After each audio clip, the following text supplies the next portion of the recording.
సిద్ధాంతాలు చేసే పరిస్థితులు వచ్చినాయి అధ్యక్ష. తెలంగాణ కుప్పగూలాలన్న ఒక ఆలోచనతోని కుట్రపూరితంగా అన్ని రకాల వేదికల మీద తప్పుడు ప్రచారం చేయడం వల్ల ఈరోజు తెలంగాణ ప్రతిష్టను మసకబార్చే ప్రయత్నం చేస్తున్నారు అధ్యక్ష. దయచేసి తమరి ద్వారా నేను చేస్తున్న విజ్ఞప్తి ఒకటే, ఇట్లాంటి కుట్రలు చేయకండి. ఈ కుట్రలు తెలంగాణ రాష్ట్రానికి ప్రయోజనం కాదు. రేపు భవిష్యత్తులో మీరు అధికారంలోకి రావాలన్న ఆలోచన చేస్తున్నామని మీరు పదే పదే చెప్తారు. చాలా దగ్గరలో వచ్చేసారి మేమే అధికారంలోకి వస్తామంటారు. మరి వచ్చేసారి మీరు అధికారంలోకి రావాలంటే రాష్ట్రం దివాలా తీసి రాష్ట్రం మొత్తం తగలబడిపోయి రాష్ట్రానికి పెట్టుబడులు రాకుండా వచ్చిన పెట్టుబడులు ఇతర రాష్ట్రాలకు తరలిపోయి ఇది జరిగితే ఈ రాష్ట్రానికి ఏమైనా ప్రయోజనం చేకూరుస్తుందా? ఎందుకు విజ్ఞతతోని 10 సంవత్సరాలు ప్రభుత్వం నడిపారు. గతంలో కూడా 20 ఏళ్ళలో 30 ఏళ్ళలో మేము ప్రభుత్వంలో పనిచేసినాం, తెలంగాణ కోసం ఉద్యమాలు చేసినామని ఎవరైతే నాయకులు చెప్పుకుంటున్నారో మీకు సోషల్ రెస్పాన్సిబిలిటీ లేదా only political responsibility, only power మాంగర్స్గా మీరు మారి అధికారం మాకు ఉండాలి, అధికారం పోతే ఒక క్షణం కూడా మేము భరించలేము, అధికారం లేకుంటే ఒక క్షణం కూడా మేము ఉండలేము అన్న విపరీతమైన పోకడలు ఏ రకంగా తెలంగాణ సమాజానికి మేలు చేస్తాయి అధ్యక్ష? ఈరోజు తెలంగాణ రాష్ట్రాన్ని ప్రపంచ చిత్రపటం మీద పెట్టాలి అని మేము చేస్తున్న ప్రయత్నాలను మేము నిరంతరం పెట్టుబడులను ఆకర్షించే ఉద్యోగ ఉపాధి అవకాశాలు పెంచాలని ఏదైతే ప్రయత్నం చేస్తున్నామో, శాంతి భద్రతలను కాపాడాలని మేము నిర్విరామంగా చేస్తున్న కృషి, మేము వచ్చిన తర్వాత అది గణేష్ నిమజ్జనం కావచ్చు, లేకపోతే మొహరం కావచ్చు, బక్రీద్ కావచ్చు, అన్ని మతాలకు సంబంధించిన పండుగలలో ఎక్కడైనా చిన్న చెదురుమదురు సంఘటన కూడా ఏదైనా జరిగిందా అధ్యక్ష? ఈ 15 నెలలలో ఎక్కడైనా శాంతి భద్రతల విషయంలో ఎక్కడైనా మేము రాజీపడ్డామా అధ్యక్ష? ఈరోజు ఈ రాష్ట్రాన్ని దేశానికే ఒక ఆదర్శ రాష్ట్రంగా తీర్చిదిద్ది అత్యధికంగా విదేశీ పెట్టుబడులను తీసుకొచ్చి ఈరోజు ఇన్ఫ్లేషన్ విషయంలో ధరల నియంత్రణలో దేశంలో నెంబర్ 1 అధ్యక్ష. 1.3 ఇన్ఫ్లేషన్ ఉన్న రాష్ట్రము భారతదేశంలో ఏదైనా ఉందంటే తెలంగాణ. ధరలను నియంత్రించడంలో, ఉద్యోగ ఉపాధి అవకాశాలు కల్పించిన దాంట్లో, నిరుద్యోగ సమస్యను తగ్గించిన దాంట్లో, స్టేట్ ఓన్డ్ ట్యాక్స్ కలెక్షన్లో, ప్రతి దాంట్లో దేశంలో నెంబర్ 1 తెలంగాణ రాష్ట్రం నిలబడ్డది అధ్యక్ష. దేశంలోనే ఇతర రాష్ట్రాలలో రాష్ట్ర సొంత పన్నుల వసూళ్లలో తెలంగాణ రాష్ట్రం 88% పన్నులను వసూలు చేసి దేశంలోనే నెంబర్ 1 రాష్ట్రంగా తెలంగాణ రాష్ట్రం నిలబడ్డది. మహారాష్ట్ర నెంబర్ 2, మిగతా రాష్ట్రాలు అట్లుంటే ప్రధానమంత్రి గారు ప్రాతినిధ్యం వహించే గుజరాత్ 6-7వ స్థానానికి పోయింది అధ్యక్ష. ఇవన్నీ కూడా మా సహచర మంత్రులు అధికారులు అందరు కష్టపడి చేస్తున్న ప్రయత్నాన్ని మీరు అభినందించండి. అప్పుడే అంత ఆత్రము, అంత తాపత్రయము, అంత అసహనం ఎందుకని నేను అడుగుతున్నా. కడుపు నిండా విషం పెట్టుకొని ఎందుకు ఈ మాటలు? మీరు నిజంగా మీ అనుభవాన్ని రంగరించి సూచనలు చేయండి. ఒకప్పుడు ప్రధాన ప్రతిపక్ష నాయకుడిగా అక్కడనే జానారెడ్డి గారు కూర్చొని మీరు తీసుకుంటున్న నిర్ణయాలకు వారు ఏ రకంగా ప్రభుత్వానికి సలహాలు సూచనలు ఇచ్చిండ్రు జానారెడ్డి గారిని ఆదర్శంగా తీసుకోండి. మీరు ఆనాడు మా పార్టీ ప్రయోజనాల కంటే కూడా రాష్ట్ర ప్రయోజనాలు ముఖ్యమని చెప్పి పెద్దలు జానారెడ్డి గారు ప్రతిపక్ష నాయకుడు, మొట్టమొదటి ప్రతిపక్ష నాయకుడుగా ఒక సాంప్రదాయాలను వారు ఏర్పాటు చేసింది. ఆ సాంప్రదాయాలను ప్రతిపక్ష నాయకుడిగా బట్టి విక్రమార్క గారు కొనసాగించారు. మీరు కక్ష గట్టి ప్రతిపక్ష హోదా తీసినా, మీరు మైకు ఇచ్చినా ఇవ్వకపోయినా, మీరు ఇచ్చిన కొద్ది సమయంలో కూడా వారు ప్రతిపక్ష నాయకుడిగా మీకు ఎన్నో రకాలుగా సూచనలు ఇచ్చే ప్రయత్నం చేశారు. ప్రభుత్వం తీసుకుంటున్న నిర్ణయాలలో ఉన్న లోపాలను ఎత్తి చూపడమే కాకుండా మీకు సహేతుకమైన సలహాలు సూచనలు ఇచ్చే ప్రయత్నం ఆనాడు ప్రతిపక్ష నాయకులుగా బట్టి విక్రమార్క గారు, జానారెడ్డి గారు చేశారు. ఈరోజు కూడా మీ నుంచి మేము ఆశిస్తున్నాం. మీరు ఎంత చేసినా, ఎగరెగిరి దంచినా ఎగరకుంట దంచినా మీకు వచ్చే కూలి అంతనే.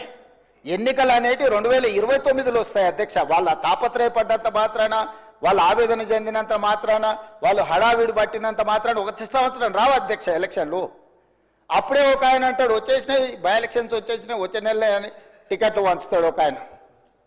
ఆయన టికెట్లు వంచను కదా, నేను వంచాలని ఇంకొక ఆయన పోయి ఆయన వంచుతాడు. వాళ్ళ పోటీతోని మా సాగుకు వస్తున్నారు అధ్యక్ష. వాళ్ళ అంతర్గతంగా ఏమని ఉంటే ఉండని వాళ్ళు ఇట్లా తెలుసుకొని మాకేం అభ్యంతరం లేదు. ఒక ఆయన పొద్దున్నే ప్రెస్ మీట్ పెడితే మధ్యాహ్నం ఒక ఆయన ట్విట్టర్లో పెడతాడు దాని కౌంటర్ పార్టీ. ఒక ఆయన ట్విట్టర్లో పెట్టగానే ఇంకొక ఆయన ప్రెస్ నోట్ రిలీజ్ చేస్తాడు.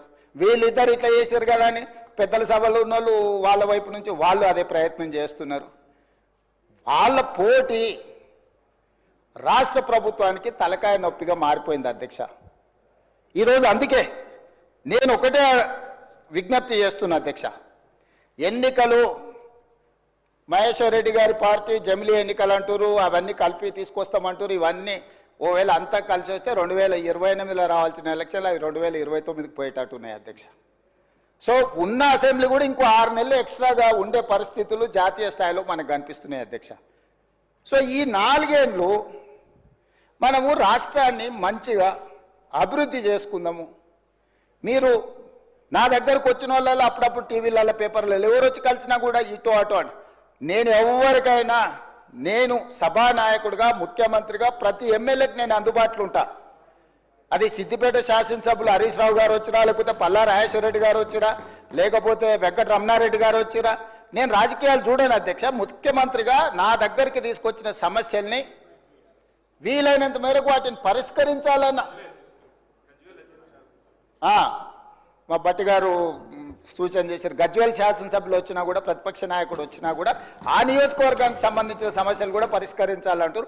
శాసనసభ నియోజకవర్గాలకు ప్రాతినిధ్యం వహించే ఎమ్మెల్యేలను నేను ఖచ్చితంగా ప్రజలు ఎన్నుకున్న ప్రతినిధులుగా వాళ్ళని గౌరవించే బాధ్యత నాది అధ్యక్ష. Just they can come as walk in, just ఇట్లా నడుచుకుంటూ వచ్చి ముఖ్యమంత్రికి ఏదైనా రిప్రజెంటేషన్ ఇవ్వచ్చు.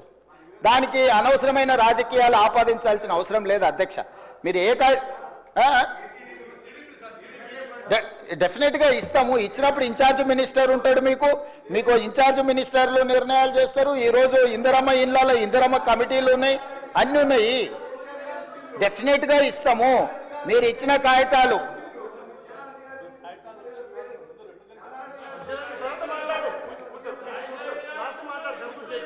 నిన్నగాక మొన్న పద్మారావు గారు వచ్చిండ్రు, సికింద్రాబాద్ శాసనసభ్యులు. ఆయన నియోజకవర్గానికి సంబంధించిన కాలేజీలు ఇతర నిర్మాణాలకు సంబంధించిన నిధుల గురించి వచ్చిండ్రు. అక్కడికక్కడనే నేను ఆదేశాలు ఇచ్చి ఎంబడే ఆ పనులను మొదలుపెట్టాను అని చెప్పిన. కృష్ణమోహన్ రెడ్డి గారు వచ్చిండ్రు. గద్వాల ప్రాంతం గట్టు మండలము అత్యంత వెనుకబడ్డ మండలము, డార్క్ మండలం. గద్వాల ఏరియాల one of the backward area. వారు వచ్చిండ్రు, ప్రాజెక్టులు కట్టాలన్నారు. ఇచ్చిన యాదయ్య గారు వచ్చారు చేవెళ్ళ నుంచి, వారికి ఇచ్చేసిన. మిత్రుడు ప్రభాకర్ రెడ్డి గారు కుటుంబంలో శుభకార్యం ఉంది రావాలని వెడ్డింగ్ కార్డు ఇచ్చిండు. నేను ఎవరినైనా వెళ్ళాను, కలిశాను, ఆశీర్వదించి వచ్చిన. మంచిని మంచి అంటాము, చెడును చెడు అంటాము. మా మైండ్లలో చెడు లేదు. మీరు మైండ్ లేదని ఉన్నా దాన్ని తగ్గించుకోండి. 10 సంవత్సరాల అనుభవం తర్వాత ప్రజలు ఇచ్చిన తీర్పు మనకు కొంత కనువిప్పు కలిగించాలి. అది కాకుండా మనం ఎంతసేపు ఉన్నా ఎదురుగున్న వాళ్ళని బద్నాం చేయడం ద్వారా మనం మంచోళ్ళం అవుదామని అనుకుంటే కుదరదు అధ్యక్ష. ప్రజలు విఘ్నులు. మమ్మల్ని బద్నాం చేసినంత మాత్రాన మీరు మంచోళ్ళు కాలేరు. మీరు మంచిగుంటే మంచోళ్ళు అవుతారు. మా మీద బురద చల్లి మాకంటే వాళ్ళ దగ్గర ఎక్కువ బురదుంది చూడండి అని, మీ మీద ఉన్న బురద కంటే మా మీద ఎక్కువ చల్దామని, లేకపోతే మా డిప్యూటీ సీఎం గారినో ఇంకొకరినో బద్నాం చేయడం ద్వారా మీరు మంచోళ్ళు అవుదామని మీరు ముసుగు దొరుకుని మీరు ప్రవర్తించడం వల్ల మీకు ఏమీ ప్రయోజనం ఉండదు. అందుకే ఈరోజు రాష్ట్ర ప్రభుత్వం రాకేష్ రెడ్డి లేనట్టున్నాడు. ఆయన young India integrated residential school గురించి నాకు ఇవ్వాలి, నేను ప్రతిపక్ష ఎమ్మెల్యే